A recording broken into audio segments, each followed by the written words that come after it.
that is not faith. That is a conviction. Yes, I have no faith at all. I only hold convictions. Who are you, Айн Рэнд? When I say that, I would like to know just a little bit of your vital statistics. You have an accent which is... Russian. Russian. You were born in Russia? Yes. Came here? Oh, about 30 years ago. And whence did this philosophy of yours come? Out of my own mind, with the sole acknowledgement of a debt to Aristotle, who is the only philosopher that ever influenced me. I devised the rest of my philosophy myself. Your parents, did they die in Russia, or did they come here to the United States? No, I came here alone, and I don't know. I have no way of finding out whether they died or not. You are married? Yes. Your husband, is he an industrialist? No, he's an artist. His name is Frank O'Connor. And he, not the writer? He no, paints. not the writer. And does he live from his painting? He's just beginning to study painting. He was a designer before. Is he supported in his efforts by the state? Most certainly not. He's supported by you for the time being? No, by his own work, actually, in the past. Well, I know. By me, if necessary, but that isn't quite necessary. And there is no contradiction here, in that you help him. No, because you see, I am in love with him selfishly.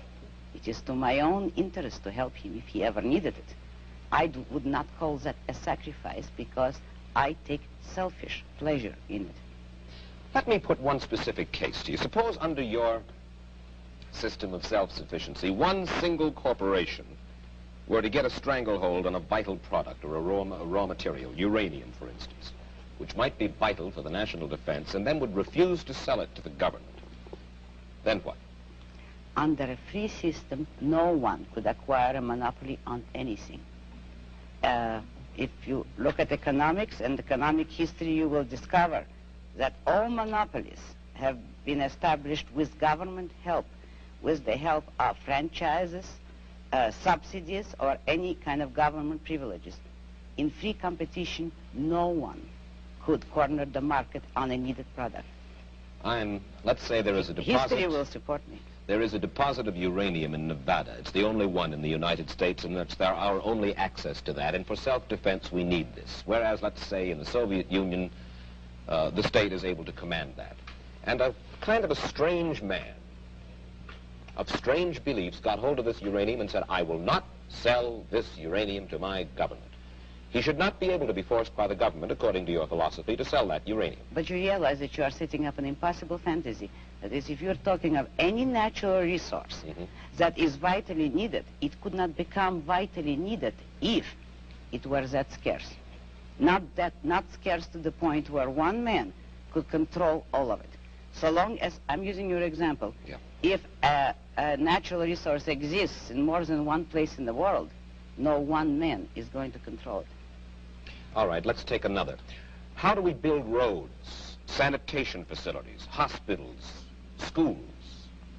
If the government is not permitted to force, if you will, by vote, taxation, use your word, we have to depend upon the trickle-down theory, upon the noblesse oblige, the largesse. I will answer you by asking you a question.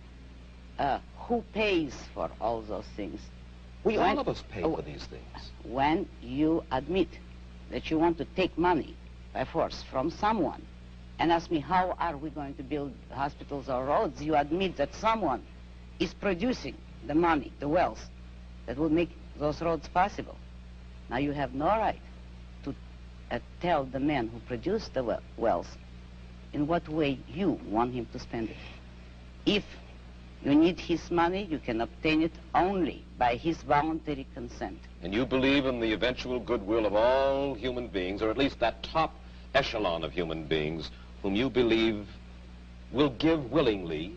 No goodwill is necessary, only self-interest. Only I believe in private roads, private post offices, private schools. When industry breaks down momentarily, and there is unemployment, mass unemployment, we should not be permitted to get unemployment insurance. Social security we do not need. We'll depend upon the self-interest of these enlightened industrialists whom you so admire to take care of things when the economy needs a little lubrication and there are millions of people out of work. study economics. A free economy will not break down. All depressions are caused by government interference. And the cure is always offered so far to take more of the poisons that cause the disaster. Depressions are not a result of a free economy. Айн, one last question. We only have about a half a minute. How many Randists, you don't like the word, I beg your pardon. Objectivists. How many objectivists would you say there are in the United States? It's hard to estimate, but I can tell you some figures. My best intellectual heir, Nathaniel Brandon, a young psychologist, is giving a series of lectures on my philosophy in New York. He has received 600 letters of inquiry within the month of January. He's giving these lectures, and the attendance is growing in geometrical proportion.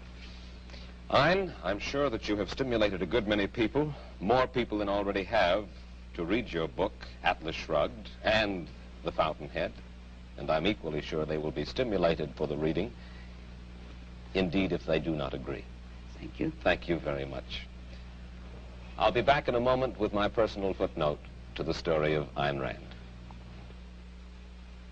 As we said at the outset, if Айн Ränd's ideas were ever to take hold, they would revolutionize the world.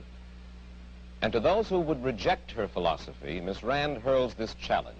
She has said, for the past 2,000 years, the world has been dominated by other philosophies. Look around you. Consider the results.